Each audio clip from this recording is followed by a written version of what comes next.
bienvenue dans cette ambassade plénipotentiaire et extraordinaire du gouvernement des cieux. Nous vous saluons ce matin dans le nom du chef du gouvernement, en la personne de Jésus de Nazareth, le Christ. Hors de lui, il n'y a point de salut, il n'y a pas d'autre sauveur, il n'y en a aucun autre. Il n'y a que Jésus, le Christ, et il n'y en a qu'un seul. Quelqu'un me dit Amen. Vraiment, nous sommes reconnaissants. Cette semaine, nous avons annoncé, pendant le séminaire des gagnants d'âme, je vous le dis, nous avons annoncé la création. En dehors de nos dîmes, de nos offrandes que nous donnons à Dieu, c'est une bonne chose, nous allons continuer à le faire. Mais pour ceux qui veulent comprendre, ceux qui veulent soutenir la vision que Dieu nous a donnée, le Seigneur nous a dit de mettre en place un fonds œuvre et mission, un fonds œuvre et mission, un fonds missionnaire pour les œuvres. Nous allons de plus en plus nous tourner vers les œuvres de compassion, les œuvres de bienfaisance, les œuvres de compassion, de bienfaisance. Ce sont les œuvres, ce sont les activités que nous faisons vis-à-vis des personnes vulnérables. Nous le faisions déjà, mais nous voulons l'intensifier. On va aller sortir cette année beaucoup pour évangéliser, pour apporter la parole de Dieu, pour apporter l'évangile de Christ. Nous n'allons pas seulement aller avec les Bibles, nous devons aussi aller avec les vivres. Les Bibles puis les vivres. Dis-moi Amen. Et ce que vous avez vu hier, ce n'est que le début du commencement. Nous allons gagner le pays rue par rue, avenue par avenue, ville par ville, village par village. Quelqu'un me dit Amen. Mais le rêve que nous avons, sincèrement, le rêve que nous avons, c'est d'apporter Christ. Mais Christ, n'oubliez pas, quand Christ témoignait l'évangile, des fois, souvent, il nourrissait les gens. Amen. Donc on va partir avec la bonne parole, avec la parole qui transforme les vies, mais on va aussi partir avec les vivres. Notre rêve à travers le fonds missionnaire et le fonds des œuvres que nous mettons en place, c'est aller vers les prostituées, vers les enfants, vers les veuves, vers les orphelins, vers toutes les personnes, les prisonniers, vers toutes les personnes qui sont vulnérables, qui sont fragiles. Dieu est le Dieu des gens fragiles.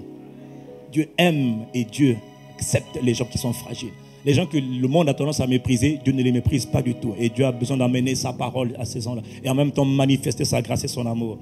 Quand demain nous irons dans des villes, à l'extérieur, les villes un peu reculées, ce que nous voulons en famille ICC, c'est d'aller puis d'embraser les villes. On sache que Jésus est passé par là. Pas seulement avec les croisades, des miracles, des guérisons, mais on veut aussi aller transformer les centres de soins, transformer les écoles. On veut retaper les écoles, retaper les centres de santé, on veut retaper tout. On va, on tape, on change les... Moi, je rêve, on va, on change toute une école, on fait les tables bancs, on amène les cahiers, les crayons, on amène les livres scolaires, etc. Celui qui me suit me dit Amen. On va dire, mais ces gens-là, on croyait que c'était venu seulement pour l'évangile. Oui, mais l'évangile, c'est tout. On vient, on sait que Jésus est passé par là. Nous ne voulons pas nous mettre en avant, nous voulons mettre en avant le royaume de Dieu. Nous voulons mettre le roi Jésus de Nazareth, le Christ. Quelqu'un me dit un bon Amen. Donc, à partir d'aujourd'hui, quand vous faites votre fonds, si vous avez 10 francs, 20 francs, 1000 francs, 10 000, 100 000, 1 milliard, quel que soit, aucun montant ne sera inutile. À ICC, nous avons, par la grâce de Dieu, appris à gérer ce que Dieu nous donne avec sagesse. Rien ne sera perdu, absolument pas. Tout ce que nous le faisons pour la gloire de Dieu. Quand Dieu nous bénit, c'est pour sa gloire. Ce n'est pas pour les nouvelles robes, ma soeur, c'est pour la gloire de Dieu. Tu en as déjà assez, il faut te calmer. Bon, il y a quelqu'un qui a besoin d'entendre ça. Quelqu'un me dit Amen. Nous allons entrer dans la parole. Nous sommes en train de parler depuis le mois de janvier d'une série très importante que Dieu nous a inspirée, ambassadeurs du royaume. Nous sommes des hommes et des femmes ambassadeurs, c'est-à-dire des envoyés, c'est-à-dire des missionnaires, c'est-à-dire des témoins de Christ. Il nous appelait à être des témoins de Christ. J'ai oublié de dire merci à Dieu pour tous les gagneurs d'âme. Y a-t-il quelqu'un qui peut m'aider à honorer Dieu, à acclamer Dieu pour les gagneurs d'âme? Les gagneurs d'âme. Vous voyez, Dieu donne une vision. Mais Dieu doit envoyer les hommes. Mon ami, si tu étais là hier pour gagner des âmes, si tu étais là pendant ce séminaire, ne te méprise jamais. Tu es important aux yeux du royaume. Tu es important aux yeux de Dieu. Dans le royaume, il n'y a pas de pasteur. Dans le royaume, il n'y a pas de bishop, il n'y a pas d'archibishop. Il n'y a que des disciples. Et les disciples vont annoncer la bonne nouvelle du royaume. Quelqu'un me dit Amen. Les gens ont traversé la route, parfois même pour venir me voir. Vous êtes bien le pasteur Castanou? Qu'est-ce que vous faites là? J'ai dit, je fais mon travail, gagner des âmes. J'ai dit, je suis en train de faire tout le boulevard. Ah, donc on a vu tous les gens là, c'était vos gens. Ce ne sont pas mes gens, ce sont les gens de Jésus. Il les a envoyés pour gagner des âmes, parler de Christ. Oh, dis-moi un beau Amen. Cela dit, en parlant avec beaucoup de gens, je me suis rendu compte quand même, je dois vous le dire, que beaucoup de gens qui sont soi-disant nés de nouveau sont profondément ignorants. Ça m'a fait mal. Beaucoup de gens qui vont dans les églises ne comprennent rien à la parole. Moi, quand je vois quelqu'un qui me dit « Ah, pasteur, je vous ai vu, ma journée va changer. Oh, bénissez-moi. » Je dis « Comment bénissez-moi? Moi, je suis qui pour te bénir? Tu ne sais même pas qui tu es. Tu es béni quand tu es en Christ, tu ne comprends même pas ça. Il ne comprend pas ça. Donc, pour lui, c'est le pasteur qui doit le bénir. Je dis « Quelle misère, quel ignorant. » Tu vois, c'est terrible. Il faut annoncer la bonne nouvelle. La bonne nouvelle contient tout. Dis-moi Amen. Voilà pourquoi il a besoin que les ambassadeurs sortent. Tantôt ils vont guérir les malades, tantôt ils vont parler de la parole de Dieu. Et cette parole va toujours transformer la vie des gens. Dis-moi amen. Nous sommes des ambassadeurs, des témoins de Christ, des missionnaires de Christ, des envoyés de Christ dans le monde pour communiquer à ce monde perdu la bonne saveur de Christ. Et ça passe par toi et ça passe par moi. Nous sommes en train de parler de la mission principale. Un ambassadeur. Nous parlons du message, le message de l'évangile. Mais que contient le message même de l'évangile? Nous avons vu que Jésus, pendant 3 ans et demi, allait de ville en ville, de village en village, annoncer la bonne nouvelle du règne de Dieu, la bonne nouvelle de Christ. Et quand Jésus est parti, il a dit que le Saint-Esprit viendra vous enseigner. Il parlera, il vous donnera le message. Et le Saint-Esprit est venu, il nous a donné la bonne nouvelle. C'est la bonne nouvelle de Christ. L'évangile consiste à parler seulement de Christ et de Christ seul. Quand Jésus venait, nous avons vu qu'il a fait des miracles, des prodiges, c'est vrai. Mais ce n'était pas le but de sa venue. Le but de sa venue, c'était de résoudre, c'était de régler une fois pour toutes le problème de la race humaine. La race humaine était frappée de la malédiction. La race humaine était malade à cause d'un problème qui est le problème principal de tous les hommes. Dieu n'est pas responsable des maux, des malheurs, des calamités, de la méchanceté sur la terre. Trop de gens vous disent, mais si Dieu existe, pourquoi? Si Dieu existe, pourquoi? Si Dieu existe, pourquoi? Dieu n'est pas responsable. Dieu est un Dieu qui est juste. Dieu avait donné les clés du monde, les clés de la terre entière à un homme qui était le chef de ce monde ou encore le Dieu de ce monde. On l'appelait Adam. Adam était le chef de toute l'humanité. Dieu a donné tout le pouvoir à Adam. Il n'a rien enlevé. Tu fais ce que tu veux sur la terre t'appartient. Adam était le boss. Nous étions tous en Adam. Et lorsque Adam, notre premier chef, a décidé de trahir en désobéissant à Dieu et en se soumettant, il ne savait pas qu'en désobéissant à Dieu, il allait tomber sous le contrôle de quelqu'un d'autre. Il pensait que ses décisions n'avaient aucun impact. Il pensait qu'il pouvait désobéir à Dieu, puis c'est pas grave, il n'y aura pas de conséquences. Faux! Il y a toujours les conséquences à la désobéissance. Lorsqu'il a désobéi, il est tombé sous le pouvoir de Satan. Satan a fait un coup d'État violent, mais sans armes. Il lui a ravi l'autorité qu'il lui a donnée. Et Satan a emmené sa nature dans le monde. Adam est devenu esclave. L'humain est devenu l'esclave de ces esprits démoniaques. Une organisation de criminels spirituels. Tu ne vas pas à l'œil nu, mais tu reconnais leurs effets. Le royaume des ténèbres est rentré. Et la Bible dit que quand l'homme est tombé, la mort est rentrée dans le monde. À cause du péché. Le péché a emmené dans le monde les souffrances, les maladies, les guerres, les calamités, les malédictions, les enchantements, les envoûtements, l'occultisme, la pauvreté, les échecs répétés. Tout ça, là, la racine, c'est le péché. Le problème des hommes, ce n'est pas Dieu. Dieu n'est pour rien, c'est le péché. C'est les hommes qui ont donné à Satan le pouvoir de les dominer. On va en parler plus tard. Dis-moi amen et je continue. Et quand Jésus vient pas pour faire les miracles. Les miracles là, c'est pour nous montrer à quoi va ressembler notre vie quand il va partir. Quand il va mourir et ressusciter, il dit voilà, vous allez faire comme moi. Parce que tel il est, tel nous sommes. Mais quand Jésus vient, son but, voici l'agneau de Dieu. Jean 1, verset 29. L'agneau de Dieu est venu pour faire quoi? Pour enlever le péché du monde. Or, le problème, c'est que pour enlever le péché du monde, la Bible dit que sans effusion de sang, il n'y a pas de pardon. Pour que l'humanité soit pardonnée, Dieu et les hommes étaient en colère. Pour que les hommes et Dieu soient réconciliés, il faut le sang. Il faut du sang. Et le sang doit être versé. Mais qui va verser le sang? Un ange? Non. Pour racheter les hommes, c'est Dieu qui a créé l'homme. Et le problème, c'est que Dieu a créé l'homme exactement comme lui.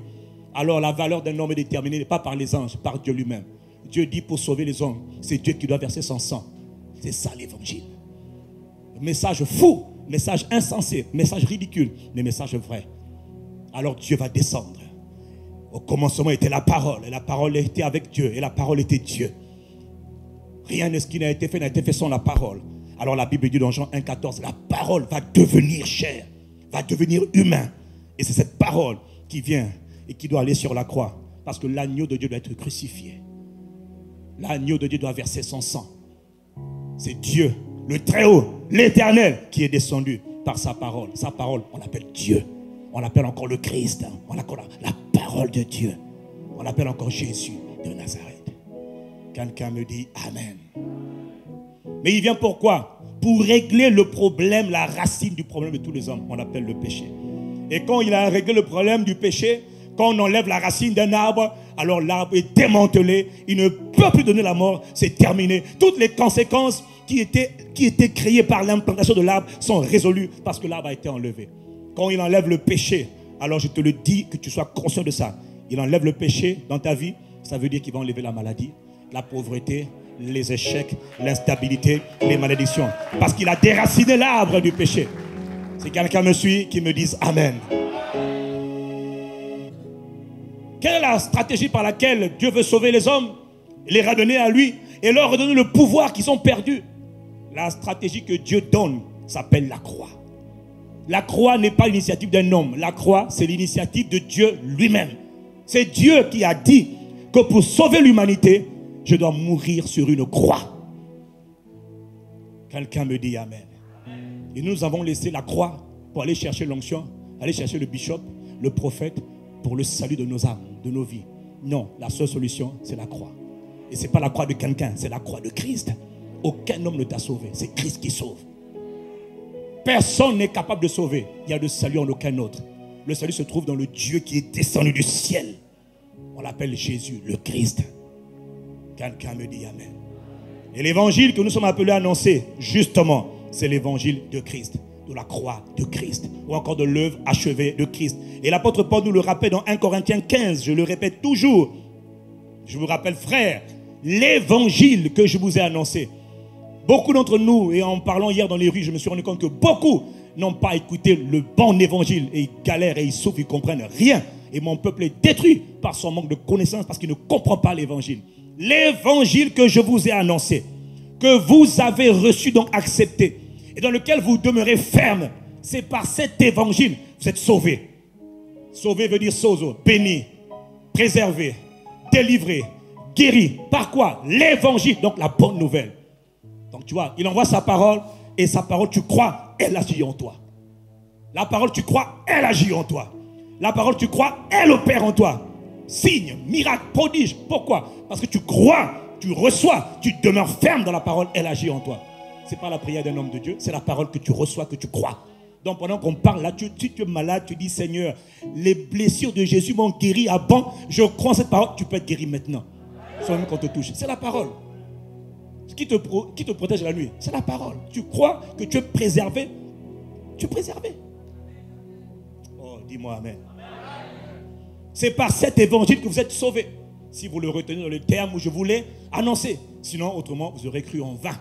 Beaucoup croient en vain. C'est-à-dire que ta foi ne marche pas. Elle est stérile, elle ne marche pas. Pourquoi? Tu n'as pas écouté le bon évangile. Il dit, je vous rappelle l'évangile que j'ai reçu, verset 3. Cet évangile-là, c'est que Christ est mort pour nos péchés. Il n'est pas mort, hein? Il est mort pour nos péchés. Il n'est pas mort. Dieu, sur la croix, a été crucifié pour nos péchés. 2. Dieu a été enseveli. Christ enseveli. 3. Christ est ressuscité conformément aux Écritures le 3e jour. Verset 11. Que ce soit eux, nous, Pierre, Jacques, Jean, c'est le message que nous prêchons. L'évangile de Christ doit comprendre les 3 dimensions de Christ. Si tu n'as pas écouté, tu n'as pas compris toutes les dimensions de Christ dans sa crucifixion, son ensevelissement et dans sa résurrection, tu n'as rien compris de l'évangile. Une seule partie, ce n'est pas l'évangile. L'évangile, c'est le cercle de boucler.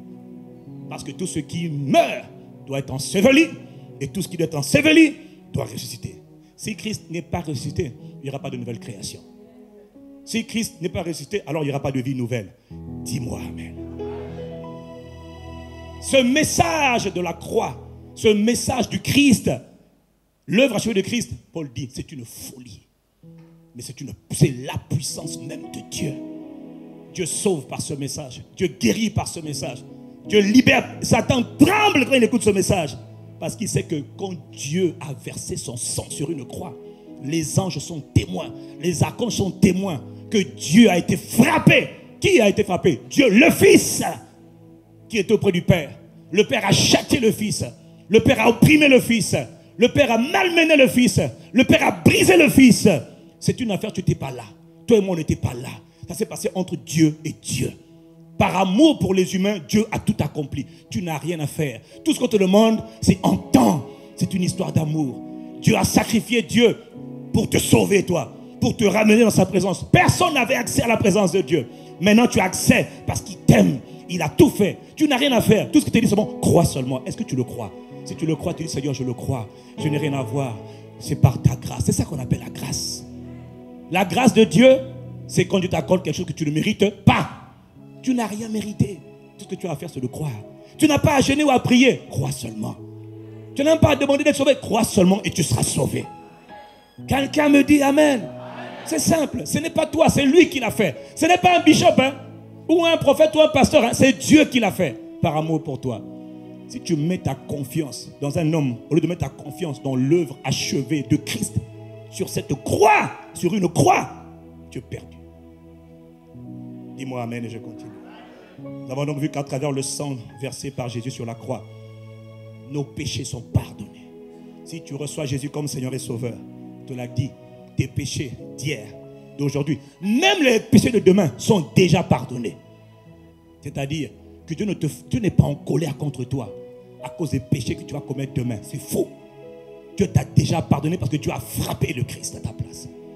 Par contre, tous les péchés que tu continues de faire, maintenant que tu es de nouveau, c'est toi qui es détruit. Dieu n'est pas en colère.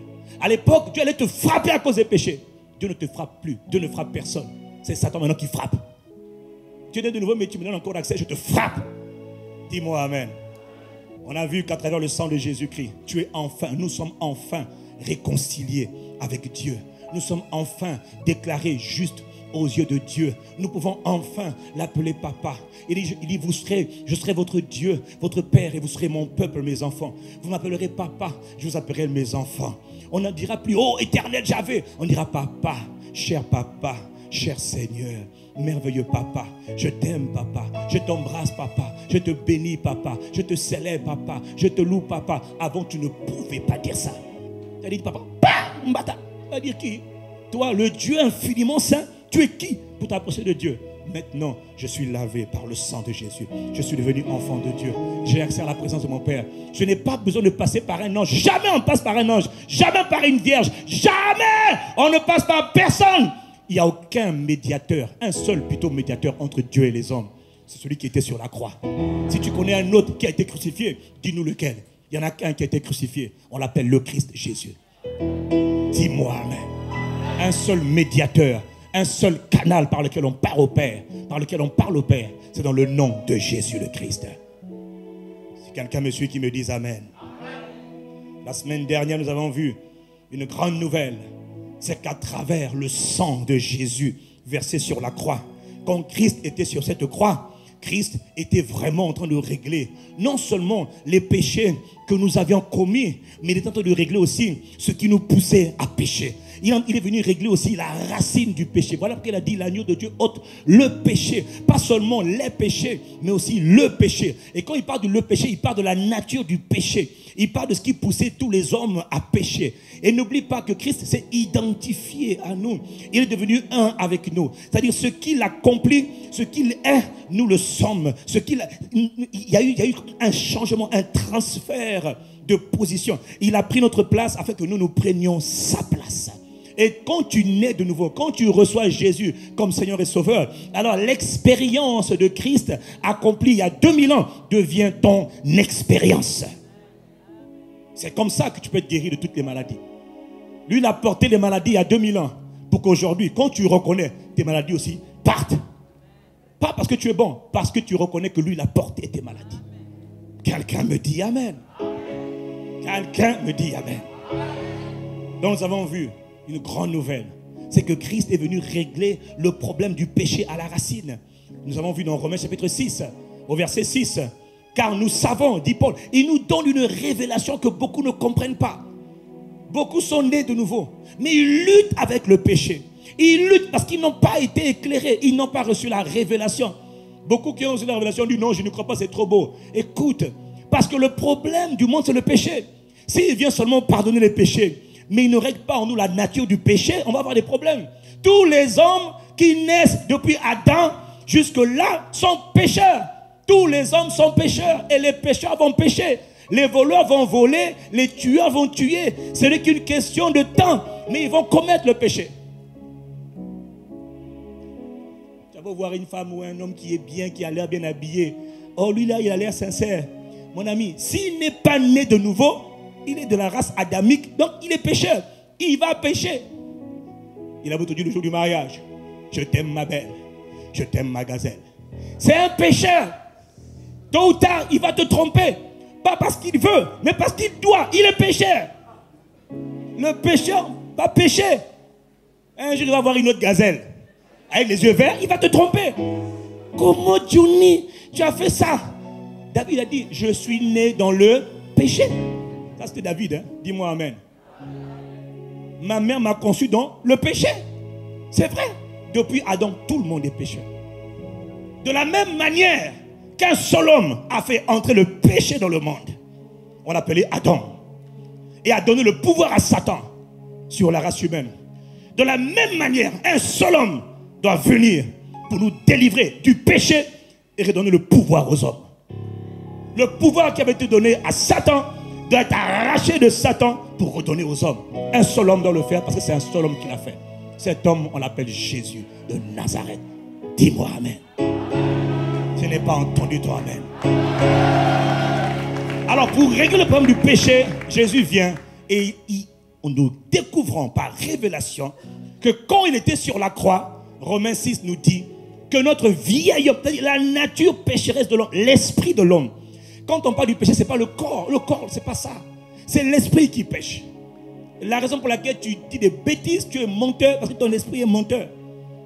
La raison pour laquelle tu voles parce que ton esprit est gangréné par un péché qu'on appelle le vol. La raison pour laquelle tu tues ou tu vas coucher parce que ton esprit, lui, sa nature, c'est seulement coucher. Ce n'est pas le corps. Le corps ne fait que suivre l'homme intérieur. Donc Jésus dit, il vient. Nous savons que notre vieil homme a été crucifié, c'est-à-dire mis à mort, afin que le corps du péché soit détruit, réduit à l'impuissance, et que nous ne soyons plus esclaves du péché.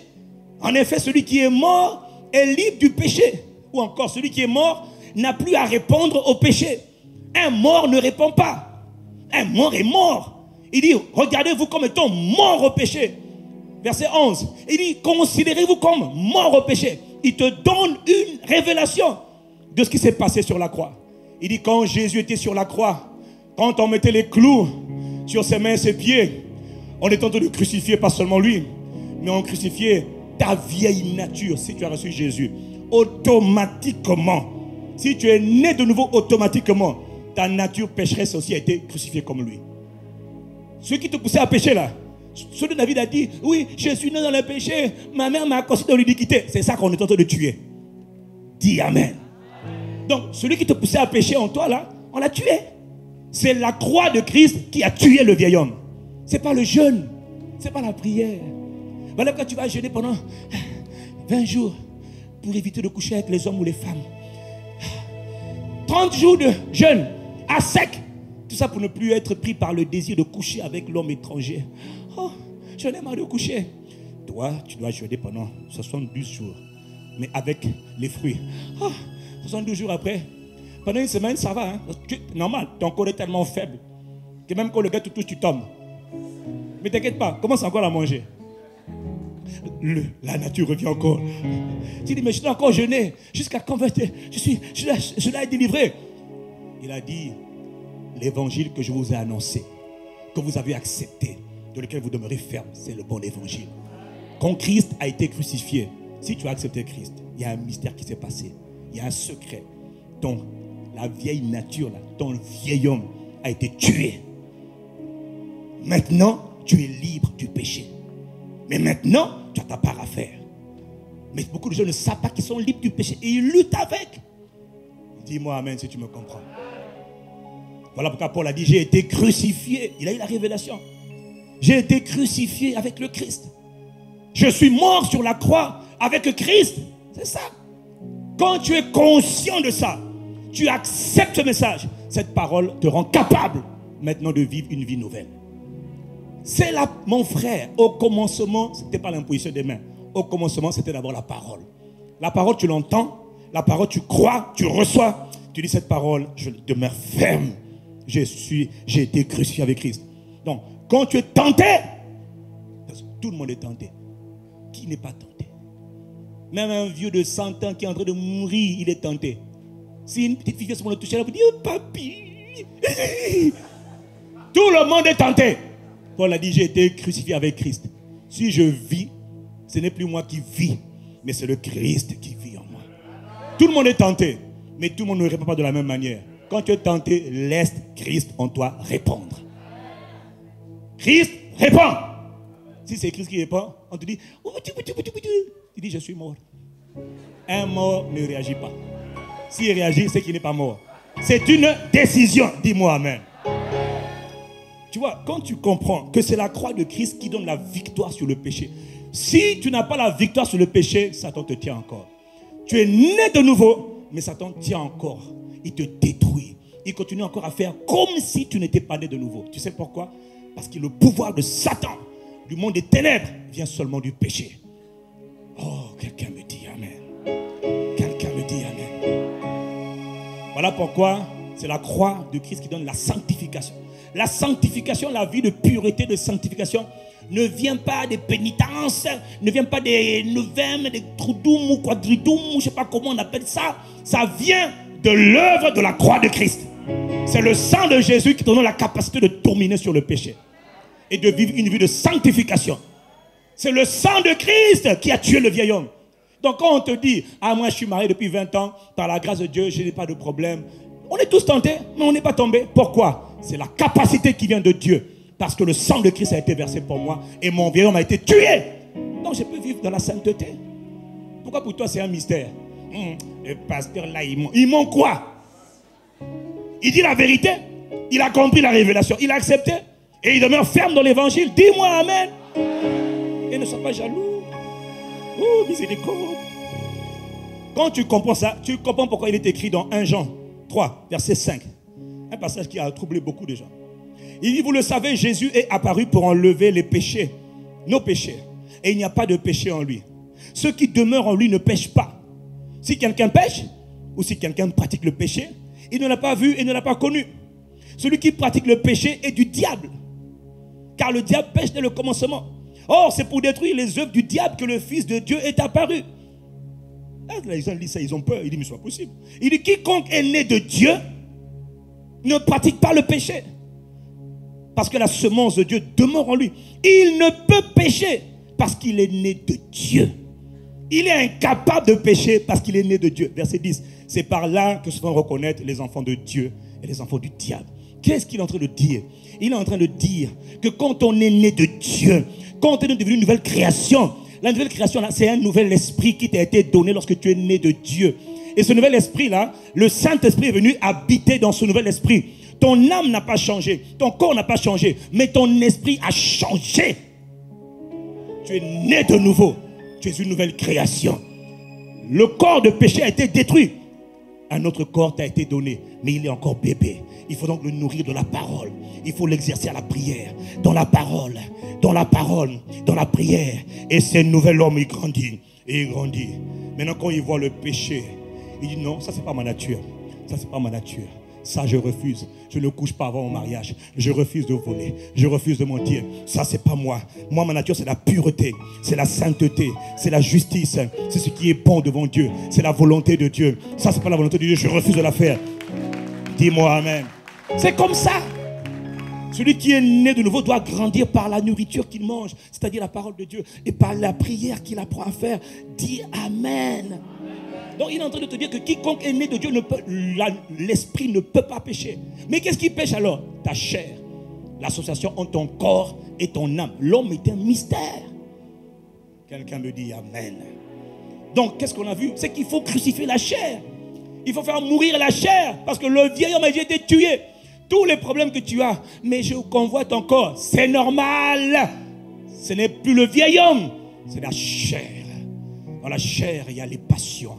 Il y a les désirs du corps qui sont encore habitués. Tu sais, quand tu es habitué à manger 10 kilos de riz par jour, et quand on donne seulement 500 grammes, et tu as dit, mais moi, il me faut, mon ventre est habitué à cette taille-là. Mais j'ai faim. C'est normal. Il faut qu'on te discipline pour te déshabituer de cette mauvaise habitude et te donner de nouvelles habitudes. Si tu me suis, dis amen. Voilà pourquoi le travail que tu dois faire, c'est le travail de faire mourir ta chair ou encore crucifier la chair. Il nous dit dans Galates chapitre 5 verset 24 que ceux qui appartiennent à Jésus ont crucifié la chair, c'est-à-dire qu'ils ont fait mourir sur la croix leur nature propre. Pas leur nature pécheresse, leur nature propre avec ses passions et ses désirs. Or aujourd'hui, je voudrais compléter le message de la semaine dernière en expliquant que la chair travaille avec le monde.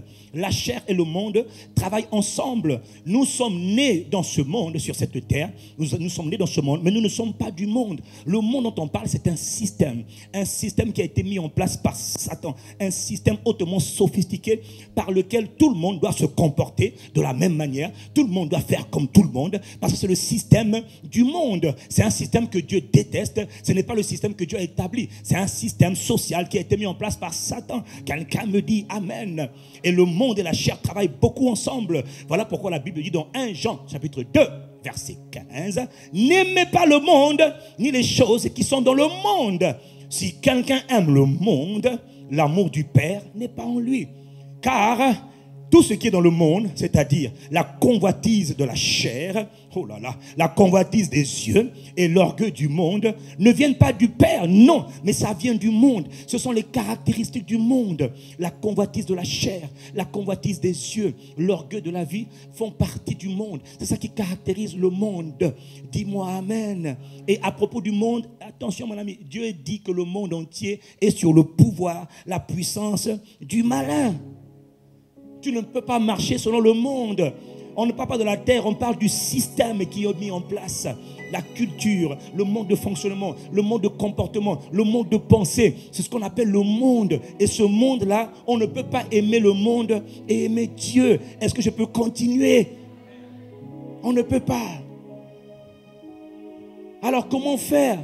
Parce que quand le vieil homme a été crucifié, Paul nous donne une information importante, une révélation importante. Et dans Galates chapitre 6, au verset 14, Paul nous dit, pour ce qui me concerne, loin de moi la pensée de me glorifier d'autre chose que de la croix de notre Seigneur Jésus. Il dit, je me vante seulement d'une seule chose. Mon frère, il faut écouter la parole. Ma fierté à moi, je la mets dans la croix. Dans l'œuvre achevée de Christ à la croix. La croix, quand on parle de la croix, on te parle de la mort de Christ. Dis Amen. Parce que la mort de Christ sur la croix, c'est la solution de Dieu à tous tes problèmes. Dis-moi Amen.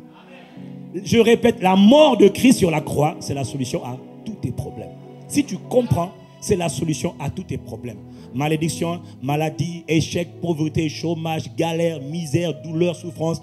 La mort de Christ sur la croix, c'est la solution à tous tes problèmes. Mais tu ne comprends pas. Voilà pourquoi tu souffres. Et voilà pourquoi Dieu t'en donne la parole. Dis-moi Amen.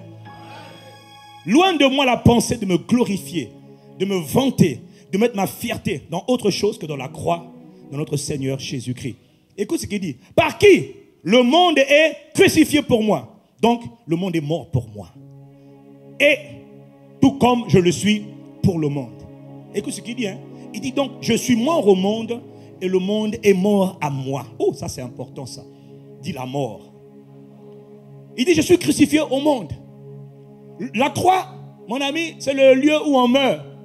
Jésus a dit, si quelqu'un veut me suivre, qu'il se charge de sa croix et qu'il meurt. Il ne se charge pas de sa croix pour faire la décoration. Il ne se charge pas de sa croix pour regarder la croix. Il se charge de sa croix exactement comme Jésus-Christ pour se crucifier lui-même. Tu prends ta croix. Donne pas ça. Personne ne veut de ta croix. Tu as compris? Personne ne veut prendre ta croix. Chacun de nous doit prendre sa croix lui-même et se crucifier dessus. Je sais, ce n'est pas un bon message pour la chair, mais ça vient de Dieu. Quelqu'un dit Amen et je continue. Colossiens 3, verset 5, il nous dit, Colossiens 3, verset 5, il nous dit, faites donc mourir, mettez à mort. Dis avec moi, fais mourir. Dis avec moi, je fais mourir.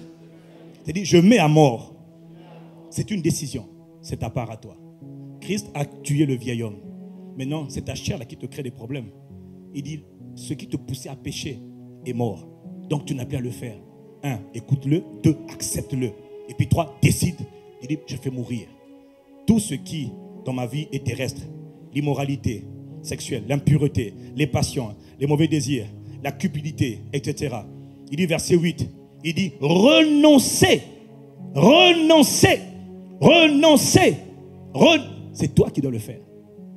Renonce à tout cela, à la colère, renonce à la fureur, la méchanceté, les calomnies, les grossièretés qui pourraient sortir de ta bouche. Ne mens plus, renonce. Paul nous a dit, je suis mort au monde et le monde est mort à moi. Et il nous dit que la parole nous dit que le monde est caractérisé par trois choses. La convoitise de la chair, des yeux et l'orgueil de la vie. Et quand on parle de la convoitise de la chair, on te parle. Écoute, beaucoup de gens souffrent, nés de nouveau, mais ils sont en train de souffrir. Ils sont en train de penser comme le monde, agir comme le monde. La convoitise de la chair. Quand on parle de la convoitise de la chair, je te prends par exemple un exemple simple. La chair, tout ce qui est la chair, tout ce que le corps aime. Par exemple, tu vois, le sexe. Le sexe est créé par Dieu, c'est une bonne chose. Mais ce qui est créé par Dieu doit être utilisé comme Dieu l'a voulu. Sinon, c'est du sabotage. Maintenant, le monde nous dit on doit coucher très tôt avec tout le monde, partout où on veut, quand on veut. Je n'ai 10, c'est bon. D'ailleurs, plus tu as de conquêtes, plus tu couches, plus tu aux amoureux. Plus tu couches, plus tu es viril. Plus tu couches, plus tu es une belle femme. Tu es une bonne femme. Plus on te désire, plus c'est bon. Et d'ailleurs, j'ai vu la dernière fois dans une série télévisée, il paraît qu'on peut maintenant coucher dans le placard. Oh, on va essayer. C'est le monde. Ah, on peut aussi coucher en étant à 5. Oh, on va essayer. Une partouze. C'est la convoitise de la chair. Tu avais ta femme, maintenant tu as dit, chérie, je peux t'ajouter d'autres personnes? C'est bon. C'est juste pour essayer, tu vois. C'est le monde. Ça, tu dois mourir. Ça, il faut dire, je renonce. Mais dis-moi, amen. Tu as vu, il y a quelqu'un qui regarde, il y a quelqu'un qui me regarde. Caméra, filmez-moi là. Les gars, filmez les gens là. Ils perdent le sourire. Il y en a qui me regardent avec comme si je tentais de vous tuer. Mais je te dis, c'est pour te sauver, frère. Oh. Il y en a quand même qui sourient. La convoitise de la chair. Il y en a qui aiment les fêtes. Surtout les fêtes people. Hein? Les fêtes à la mode là. Oh, là-bas, il y a un grand mariage. Donc, chez le ministre intel, chez le président, il y a un grand gala. Oh, je n'ai pas été invité. Oh non! Je n'ai pas eu de carte. Oh non! Oh, il faut trouver une invitation. Tu vas où? Tu aimes les mondanités. Dieu n'a rien contre les fêtes. Mais c'est un attachement aux choses là qui te crée des problèmes. C'est le monde. Les gens aiment les fêtes. Pour aller faire quoi? Je ne donnerai aucun chant d'un chanteur. Je ne veux pas. Mais il y a des bêtises. Tu vas là-bas pour écouter des chants qui ne servent à rien. Ah, mais c'est ça. Non, c'est pas interdit. Il n'y a pas de problème. Va. Souille ton esprit. Souille. Il n'y a pas de problème. Quand tu vas dormir, pendant que tu as prié là, tu vas encore entendre. Bolingo nanga, chikana kolela yo, chéri chouchou. Tu dis, Seigneur Jésus, tu entends seulement. Bolingo nanga, oh, chéri, nalingi yo. Les bêtises pareilles. Tu souilles ton esprit. Ah. Convoitise de la chair. La convoitise de la chair. Tu vois, il y en a qui se battent 5 heures par jour pour le fitness. Les femmes, c'est pour les cuisses, les fessiers. Pour avoir la taille slim, svelte, mannequin. Les hommes, c'est pour avoir les biscottos. Comme ça, ils vont aller dans les plages de Pointe-Noire en train de dire bonjour, je m'appelle Jean-Paul, avec des pectoraux là. Il dit bonjour. Quand il serre même ta main, sa main est tellement grosse qu'elle t'engloutit. Il dit, ouais, je m'appelle Jean-Claude. Oh, biscotto, chocolat, misérable. C'est le monde, frère. Et le gars, il est là, il est baraqué. Mais spirituellement, c'est un moustique. Kamandelebo, chataraba. Quand il est baraqué, il dit, pasteur, priez pour moi. Regarde, tu es baraqué pour eux. Dégage. Hey, voilà. Si tu es gaillard, il n'y a pas de problème. Il faut prier. 5 heures de haltérophilie. 30 minutes de prière. Misérable. C'est la culture du monde. Et toi aussi, ma soeur, qui passe ton temps à faire les fessiers. Ou encore, on va travailler les seins. Plus c'est gros, plus ça tire. Misérable. C'est la culture du monde. Bénis Dieu pour ce qu'il t'a donné. Il y a un homme qui va aimer ça. Voilà.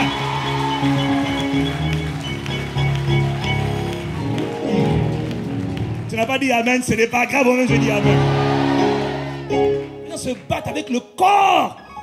C'est l'art de la corpologie. L'entretien du corps. Hein? C'est la chair, frère. La chair.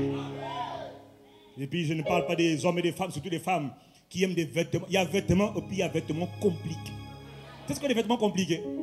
C'est quand tu vois, tu dis non, mais quand même, là, on exagère. Fallait qu'à moi qui peine mon taka. C'était plus simple. C'est une robe en lin, nouvelle tendance. Le dos, évidemment, il y a rien. On monte totalement le dos, on s'en fout. Mais le pire, c'est que le devant, on monte seulement les bouts des seins. Et puis, non, cette tendance spirituelle là. Et puis quand elle passe là, tous les frères, toi tu regardes quoi? Misérable, tu regardes quoi? Tu suis le monde.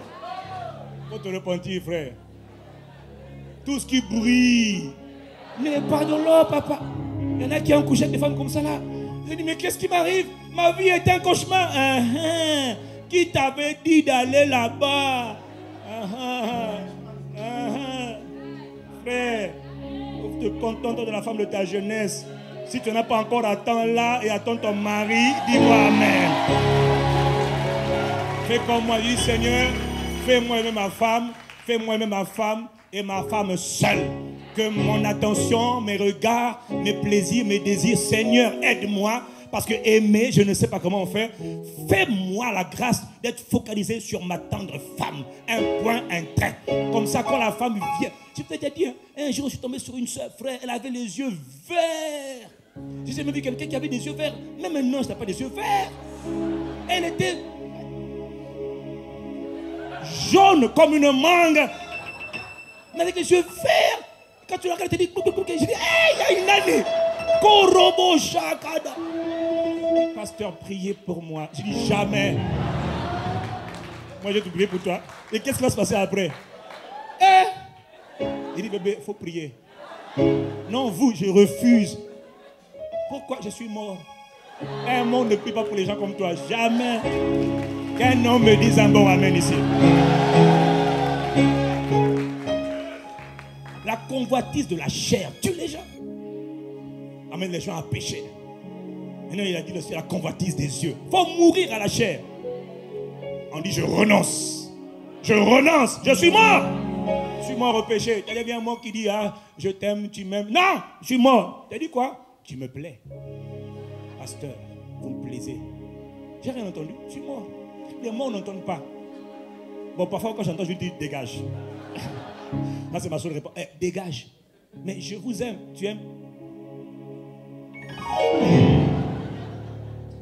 Vous agressez les femmes? Oui. Ça, tu n'es pas une femme. C'est Satan qui passe par toi. Quelqu'un me dit Amen. Les hommes, soyez sages. Les hommes, soyez sages. Dites non. Faut dire non. Faut pas dire oh, je ne peux pas me contenir. Tu peux te contenir. Mais comment? Ton vieil homme a été crucifié. Tu as le pouvoir de dire non. Hé, ma soeur, faut dire non. Voilà. Oh. Ces péchés-là sont toujours dans les églises. Les gens ne s'en sortent pas. Ils n'ont pas compris la parole. La parole dit que tu es... Je suis mort. Quand on est mort, ma soeur. Mais tu ne m'aimes plus, Jean-Louis. Tu ne me désires plus. Embrasse-moi juste là. Et puis après, on va monter. Après, on va monter, on va venir au sol. Et puis après, ça a commencé. Puis je te commence. Embrasse-moi. Zéro, je suis mort. Tu n'es plus un homme. Non, non, je suis mort. Satan peut te tenter. Des fois, te dire, si tu es un homme, déshabille-moi. Je suis mort. Un mort ne peut pas réagir sur les paroles. Je refuse la convoitise de la chair. Maintenant, il a aussi parlé de la convoitise des yeux. Ça, beaucoup de gens tombent dans ce panneau. Tu estimes les gens en fonction de ce que tu vois. C'est-à-dire, pour toi, ce que tu vois, c'est la réalité. Plus un homme a une maison, une voiture, des bijoux, une femme, plus elle est bénie. Elle est bien. Donc pour toi, quelqu'un de béni, c'est quelqu'un qui a un beau costume, belle maison, belle voiture. C'est faux. Quelqu'un qui est béni selon nous, selon la parole de Dieu, c'est quelqu'un que Dieu a béni. Or, Dieu a béni ceux qui sont en Christ. La bénédiction ne se mesure pas aux choses que tu vois. Il y a beaucoup à dire, je sais, il y a trop à dire dessus. Mais la convoitise des yeux, fais attention. Il y en a qui aiment les autres, il y en a qui veulent être copains avec toi juste parce qu'ils t'ont vu bien habillé. Encore quand tu as vu que le gars là-bas, il avait pour lui un t-shirt tout pack sans rien, tu dis, oh, lui, il ne m'intéresse pas. Mais lui là-bas, il a une chemise. Lui là-bas, il a l'air bien. La convoitise des yeux. Tout ce qui frappe la vue, c'est ce que tu aimes. Ce n'est pas normal. Il faut que tes yeux soient délivrés. Que tout ce que tu vois ne t'ébranle pas. Que ton appréciation ne se fasse pas en fonction de ce que tu vois. Est-ce que quelqu'un me suit? Il y en a qui sont trop facilement impressionnés. Oh, quelle grosse voiture. Et alors? Je m'en fous. Béni soit Dieu, béni soit Dieu. Un point, très. Quand toi tu es impressionné, tu dis, moi aussi un jour, si j'avais une belle voiture comme ça, je vais venir la garer devant l'église. Comme ça, la soeur qui me refusait là, elle va maintenant voir que moi aussi j'ai une voiture. Parce qu'elle elle aime qu'il y ait des gens qui ont des voitures. Misérable. D'ailleurs, si tu épouses une femme comme ça, là, frère, tu vas souffrir. Tu vas épouser madame Don. Tu connais la Don, madame Don. Ah, je n'ai plus assez Don. Il faut des bijoux, il faut des voitures, il faut des maisons. Tu dis, chérie, mais on n'a pas tous ces moyens-là. Je m'en vais. Tu dis, pasteur, elle est partie. Qui t'avait dit de l'épouser? Un bon couple, c'est un couple où monsieur et madame sont morts. Ils sont morts au monde. Donc ils n'ont pas appris à convoiter. Quand ils en ont, ils bénissent Dieu. Quand ils en ont pas aussi, ils bénissent Dieu. Avec ma femme, c'est toujours comme ça que ça a été. Quand on en a, gloire à Dieu. On n'en a pas aussi, gloire à Dieu. On n'est pas en train de dire, oh, les autres ont, maudissons-les, allons faire des braquages. Allons voler de leur maison. Hey, qui a dit? Oh, quelqu'un me dit, aïe. La convoitise des yeux. Il y en a qui veulent acheter toutes les dernières marques de voitures. D'ailleurs, il y a même des gens qui ont la voiture là. Il y a 2 personnes qui ont la voiture dans la ville, il n'est plus content. Et il faut collectionner autant d'objets, de choses matérielles que possible. Tout ça pour le désir de acquérir. Tout ce que tu vois, tu dois acheter. Tout ce que tu vois, tu veux avoir. Pourquoi? Ah, j'ai vu un dernier bijou, mais tu en as déjà beaucoup, tu ne portes même pas. Ah, j'ai encore vu une robe, mais tu en as déjà 1000, tu ne portes pas. Convoitise, la maison. Quelqu'un me dit amen. Si Christ est venu habiter en toi, tu dois mourir à toutes ces choses. Ce n'est pas mauvais d'en avoir. Ce qui est mauvais, c'est d'être attaché à ça. Et de ne penser qu'à ça. C'est-à-dire que tu ne peux pas vivre parce qu'il n'y a pas ça. J'ai pas eu ça. J'ai pas eu tel bijou. Non. Dis amen. Puis il y a des hommes, surtout les hommes de Dieu de nos jours. C'est compliqué. Les hommes de Dieu. Convoitise des yeux. Quand il est là, il faut qu'on voit. Voilà, quand il y a des hommes, tu vois, quand ils sont habillés là. Homme de Dieu. Ah là là. Il a sa bague de mariée s'il est marié. 1 chevalière, 2 chevalières, 3 chevalières, une montre, une gourmette, une chaînette, 2 chaînettes, au pied aussi une chaînette, des chaussettes. Et puis attention, il met 3 pièces. Avec les 3 pièces, tu as le pot, la pochette, c'est normal la pochette. Avec la pochette, tu as aussi la montre qui sort de la pochette là, tu vois. Un peu comme les films western. Tout ça là. Pour la moto moko, une seule personne, tout ça là. Viens, ma chère. Je suis celui qui suit. L'envoie. Ce n'est pas mauvais. Mon problème, ok. Il faut rester équilibré. Dis-moi amen. Hein? Toi aussi, m'assiste là. Hein?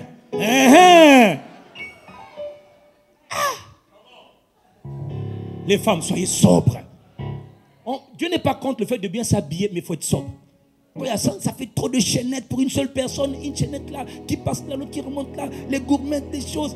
Ah, là-bas, fond de terre compliqué, là-bas. Non, papa, là, non. Faut être simple, hein. Oh, dis-moi amen ici, là, vraiment. Ok, puis le dernier point, c'est l'orgueil de la vie. Il faut mourir à l'orgueil de la vie. Oh, l'orgueil de la vie. Oh là là, c'est le moi, là. Le moi, sachez-le, le moi vient de l'âme. Le moi n'aime pas mourir. Le moi ne meurt pas. Le moi, il combat pour rester vivant. Le moi, c'est toi, c'est ton ego. C'est ce qui fait ce que tu es. Le moi, là, le j'ai. Je possède, je peux faire.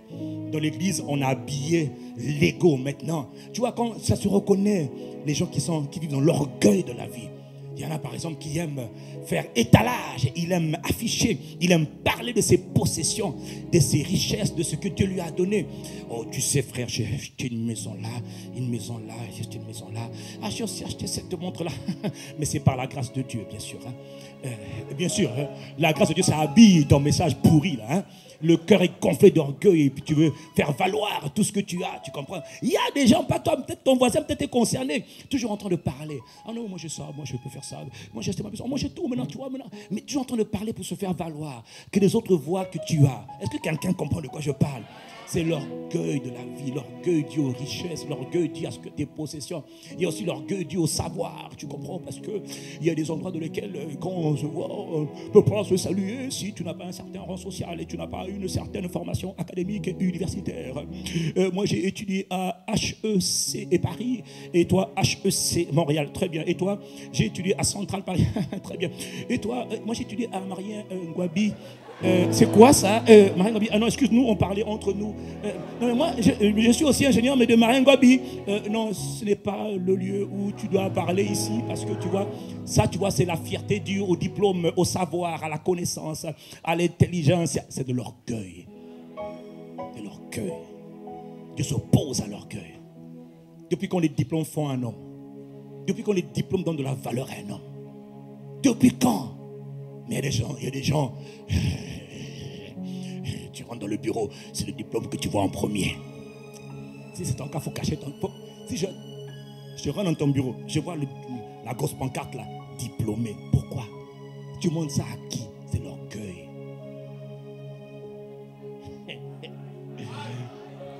Hein? Le savoir. Les gens, quand ils ont appris quelque chose, tout le monde doit savoir ce qu'ils ont appris. Si c'est pour partager la parole, je dis d'accord. Dis-moi amen. Mais même partager la parole, des fois on l'a fait avec des mauvaises motivations. Est-ce que tu sais que tu peux prêcher ce que tu as appris, par exemple ici, mais avec le désir de montrer que tu connais plus que l'autre? Est-ce que quelqu'un comprend? Est-ce que quelqu'un comprend? Chez Dieu, ce n'est pas tellement l'acte qui est mauvais, c'est la motivation. Qu'est-ce qui t'inspire en faisant ça? Non, mais je voulais juste exhorter le frère. Je voulais exhorter la sœur parce qu'elle ne comprend pas. Non, mais la motivation, c'est quoi? Lui montrer que tu sais ou bien l'aider à grandir. C'est le même but, mais ce n'est pas la même motivation. Celui qui me comprend, qui me dise amen. L'orgueil de la vie, il faut mourir à ça. Le désir de montrer tes capacités, ce que tu as fait. Parfois, on voit ça, c'est des gens qui sont très spirituels. Oh, pasteur, j'étais en train de chanter, et puis la présence de Dieu a rempli la pièce. Pasteur, j'ai chanté. Et quand j'ai pris le micro, la gloire de Dieu est descendue. Mais c'était la grâce de Dieu. Hein. Mais pasteur, quand j'ai commencé, c'est quand j'ai commencé que la grâce s'est manifestée. C'est la gloire de Dieu, pasteur, par la grâce de Dieu. Tu es en train de parler de toi. C'est ton moi là qui ne peut pas mourir. Quand j'ai commencé à prier, la gloire est descendue. Quand les autres priaient, rien ne se passait. Mais quand moi, pasteur, j'ai prié, oh, pasteur, c'était fort. Dieu a touché les yeux parce que j'ai prié. J'ai prié. C'est j'ai. C'était fort là. La puissance de Dieu est descendue. Mais c'est par la grâce de Dieu.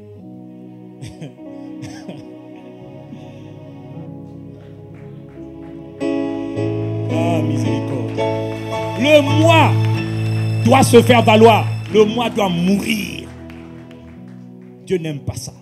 Dieu n'est pas comme ça. C'est le contraire de la nature de Dieu. Dieu c'est le recul, Dieu c'est l'humilité. Tout ce qui exalte de moi, tu dois le tuer. Et la bonne nouvelle, c'est qu'il faut le tuer tous les jours. Parce que le moi ne va jamais mourir. Il faut le crucifier, il faut le tenir assujetti. Paul a dit, je traite durement mon corps, je le tiens assujetti. Chaque jour, je tiens mon âme, mon moi assujetti.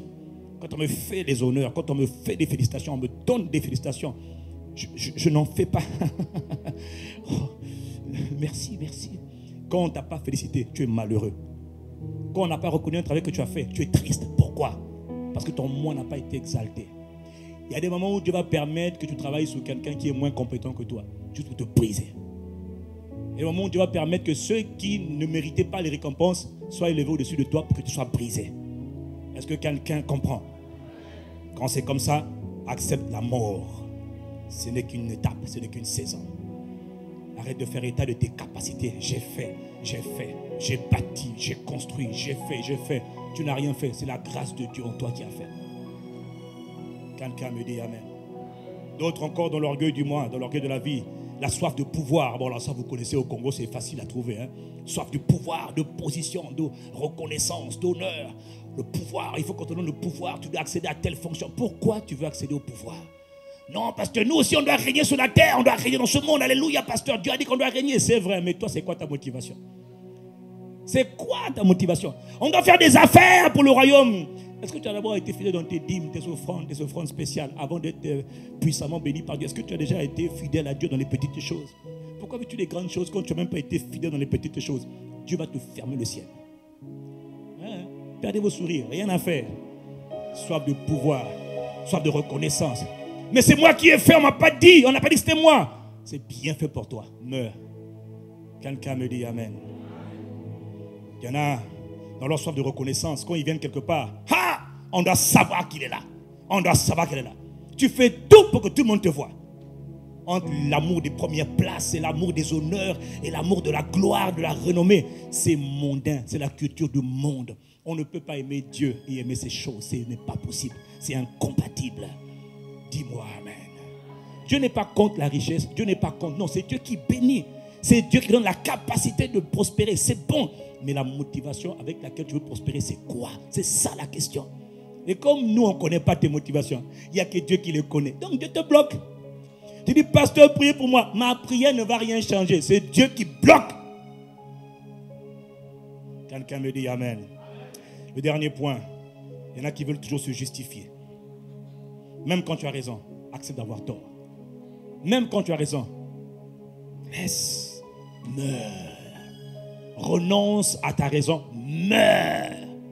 La croix de Christ, la croix, c'est l'endroit où on meurt. On ne vit pas, on meurt. Je rêve d'être pasteur d'une église de mort, où tout le monde est mort. Tout le monde est mort à lui. Ou plutôt, ce n'est pas un accomplissement, c'est un processus où tout le monde apprend à mourir. À commencer par le pasteur, il meurt d'abord. Et moi, je meurs tous les jours déjà. Et ce n'est pas fini. Toi, tu dois mourir toi aussi. Comme ça, si tout le monde est mort, si tu es blessé par l'autre, il m'a blessé, il m'a choqué, meurs. Ok. Je te pardonne, frère, parce que je suis mort. Un mort n'est pas offensé. Le mort ne réagit pas.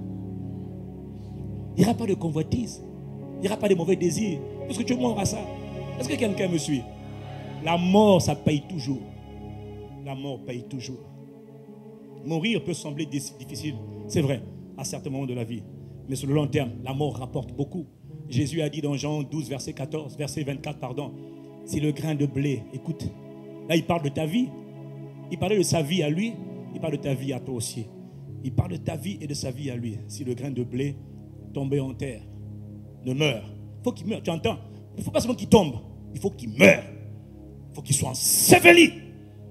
Parce qu'il dit, s'il meurt, il porte beaucoup de fruits. Mais s'il ne meurt pas, il ne porte rien. Il y a un mystère dans le fait de mourir à soi. Il y a un mystère dans le fait de renoncer à soi. On renonce à soi, on meurt. Quand on meurt, on est enseveli. C'est désagréable pendant quelque temps. Mais quand ça revient, on revient plein de force, plein de gloire et on porte beaucoup de fruits. Et on devient une source de bénédiction pour l'humanité, pour notre génération. Si tu me comprends, dis-moi Amen. Et pour ça, il faut mourir. Personne ne porte du fruit s'il ne meurt pas d'abord. C'est impossible. Le dernier point, la maturité spirituelle, je l'ai dit la semaine dernière, je conclue en le disant encore. Ne se mesure pas à la qualité, à la quantité des dons spirituels, à la connaissance de la parole de Dieu que tu as. Tu peux connaître tous les versets de lui par cœur, ça ne veut rien dire. La maturité, plaire à Dieu, c'est mourir. Veux-tu plaire à Dieu? Meurs à toi-même. Jésus a renoncé à lui-même. Il est mort. Il s'est laissé mourir. Il s'est laissé abaisser. Il s'est laissé humilier. Tout, c'était son choix, sa décision. Tel il est, tel nous devons être. La croix de Christ a réglé le problème du moi. Parce que tous les jours, il te dit, tous les jours, meurs à toi. Prends ta croix, meurs à toi. Meurs à tes ambitions égoïstes. Meurs à ton je. Meurs à ton ma. Meurs à ton mais. Meurs à tout ce que tu aimes. Meurs. Et quand tu apprends à mourir à ça, Dieu dit, tu vas commencer à porter beaucoup de fruits. Parce que maintenant, Dieu pourra passer par toi pour bénir les autres. Dieu pourra passer par toi pour faire du bien aux autres. Parce que là, tu ne diras plus, ah, c'est parce que j'ai. Non, tu diras, c'est vraiment Dieu qui l'a fait. Je ne suis rien et je n'ai rien. Si tu ne veux pas mourir, tu vas te faire mourir. Tu sais pourquoi? Parce que tu es précieux à ses yeux. Les amis, Dieu a investi en chacun d'entre nous. Celui qui n'a pas envie de mourir, tu vas passer par la mort obligatoire. Je vous l'ai dit, on appelle ça le brisement. Là maintenant, c'est... Il y a des enfants, hein, tu dis, écoute, je t'ai parlé, tu n'as pas écouté. Papa, mon fils, mon fils. Un jour, papa va pour la chicote. Il dit, ok, tu n'as pas écouté, non, viens ici. On appelle ça la fessée. La fessée là, c'est ce que Dieu donne à certains d'entre nous. Comme tu n'as pas écouté, maintenant il te tape. Pasteur, prie pour moi, ça ne va rien changer. Ça, c'est la mort. Il faut accepter. 1 Jean 4, verset 1 Jean 5, verset 4 dit que tout ce qui est né de Dieu triomphe du monde. Et la victoire qui triomphe du monde, c'est notre foi. Qui est celui qui a triomphé, qui est un vainqueur du monde? Seulement celui qui croit que Jésus est le Fils de Dieu. Jean nous dit que mourir au monde, c'est impossible. Si tu n'es pas né de nouveau, c'est impossible. C'est quand on est né de nouveau que le vieil homme a été crucifié. Quiconque n'est pas né de nouveau ne peut pas triompher dans ce système satanique qui absorbe tout le monde. S'il est préservé dans un domaine, il tombera dans un autre domaine. Ça va être soit la convoitise de la chair, des yeux ou l'orgueil. Mais tu vas être ravagé par le monde. Mais quand tu es né de nouveau, alors tu peux sortir de ça. Pourquoi? Parce que la croix de Christ a réglé le problème du vieil homme. Il faut naître de nouveau. C'est la condition. Et il faut accepter maintenant de mourir à soi-même. 1, on naît de nouveau. 2, on décide de mourir à soi-même. Pourquoi? Pour porter beaucoup de fruits. Pour être une source de bénédiction pour ta génération. Si tu as compris, dis-moi Amen. Incline la tête avec moi en signe de révérence envers Dieu. Et si ce matin tu es là, mais tu n'es pas encore né de nouveau, si tu es là, écoute-moi, dans les salles annexes ou dans cet auditorium, tu n'es pas encore né de nouveau. Les autres, je vous demande d'incliner votre tête, s'il vous plaît. Est-ce qu'il y a une âme, au moins une seule personne, qui n'est pas encore née de nouveau? Parce que, mon ami, Jésus a dit, personne ne peut rentrer dans le royaume de Dieu s'il ne naît pas de nouveau. La nouvelle naissance, ce n'est pas le baptême. La nouvelle naissance, c'est la recréation de ton esprit. Ton esprit doit naître de nouveau. L'homme ancien doit mourir pour qu'un homme nouveau naisse.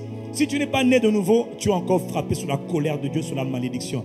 Mais quand tu nais de Dieu, alors Jésus vient habiter en toi. Et quand Jésus vient habiter en toi, il fait de toi sa demeure. C'est là que tu deviens une nouvelle création. C'est là maintenant que tu peux triompher sur le monde, sur le péché. Et là, c'est une décision que tu prends toi-même. Nul ne peut te pousser à accepter Christ. C'est ton choix. Est-ce qu'il y a une âme ici ce matin qui entend le son de ma voix? Tu veux changer de vie, tu veux plaire à Dieu, tu veux marcher avec Dieu. Tu ne pourras jamais y arriver par tes propres efforts. Tu dois d'abord naître de nouveau. Est-ce qu'il y a une âme qui veut naître de nouveau ce matin? Est-ce qu'il y a quelqu'un, pendant que les autres ont la tête levée, dans les salles annexes, tête baissée, en signe de révérence envers Dieu? Si vous voulez naître de nouveau, levez votre main là où vous êtes. Lève ta main là où tu es. Merci mon frère. Une seule personne, une seule âme qui est sauvée. Merci mon frère. Une seule âme qui est sauvée, c'est de la joie dans le ciel. C'est le jour où Dieu appelle. Levez votre main bien haut que l'on vous voit. Dans les salles annexes, levez votre main bien haut. Si tu veux naître de nouveau, c'est aujourd'hui. C'est aujourd'hui le jour du salut. C'est aujourd'hui que Jésus veut sauver. C'est maintenant que Dieu veut sauver. C'est aujourd'hui. Je vous demande de faire un effort supplémentaire dans les salles annexes et dans l'auditorium, de vous mettre debout là où vous êtes. Vous ne venez pas devant. Ne venez pas devant. Restez là où vous êtes. Mais mettez-vous debout là où vous êtes. Et nous voulons prier avec vous. Comment est-ce qu'on fait pour naître de nouveau? Il faut juste confesser Jésus. Il faut reconnaître Jésus comme Seigneur et Sauveur. C'est quand on croit dans son cœur et qu'on le confesse de sa bouche qu'on est sauvé. Vous qui avez levé la main, mettez-vous debout là où vous êtes. Mettez-vous debout à votre place. Et nous voulons prier avec vous. Et toute l'assemblée va répéter avec vous cette simple prière. C'est une simple prière. On parle, on croit dans le cœur et on confesse de la bouche que Jésus est Seigneur. Et c'est comme ça qu'on est sauvé. Et c'est comme ça qu'un nouveau départ vient. C'est comme ça qu'on commence une vie nouvelle. C'est Jésus qui le fait. Il le fait par son esprit. C'est Jésus qui vous appelle. C'est pour vous qu'il était sur la croix. Vous allez répéter après moi cette simple prière. Seigneur Jésus-Christ, j'ai entendu ta parole. Je crois que tu es le Fils de Dieu. Je crois, Seigneur Jésus-Christ, que tu es mort sur la croix pour moi, pour mes péchés. Et je crois que tu as été enseveli. Et le 3e jour, tu es ressuscité des morts. Seigneur Jésus-Christ, par une décision de ma volonté et par ta seule grâce, ce matin, je te reçois, je t'invite, je t'accepte comme mon sauveur et mon Seigneur. C'est-à-dire le souverain, le nouveau maître de ma vie. Seigneur Jésus-Christ, je te reconnais, je te rends gloire de ce que tu m'acceptes. Si je fais cette prière, c'est parce que tu m'as attiré à toi. Je te rends gloire et je te remercie. Père céleste, dans le nom de Jésus-Christ, je te rends grâce de ce que tu m'attires à toi, tu m'appelles à toi, par ta seule grâce et pour ta seule gloire. Jésus-Christ, Père, est mon Sauveur et mon Seigneur à partir d'aujourd'hui. Je te rends grâce pour cela, car c'est un privilège que tu m'accordes ce matin. Sur la base de cette confession, je déclare que mes péchés sont pardonnés. J'appartiens maintenant à la famille de Dieu. Je déclare que je suis enfant de Dieu. Je suis né de nouveau. Je suis né de Dieu. Je suis sauvé par la parole de Dieu. Je te rends gloire, Jésus mon Seigneur. Et je te rends grâce, excellent Père. Dans le nom de Jésus, je suis reconnaissant et je fais cette prière. Amen et Amen.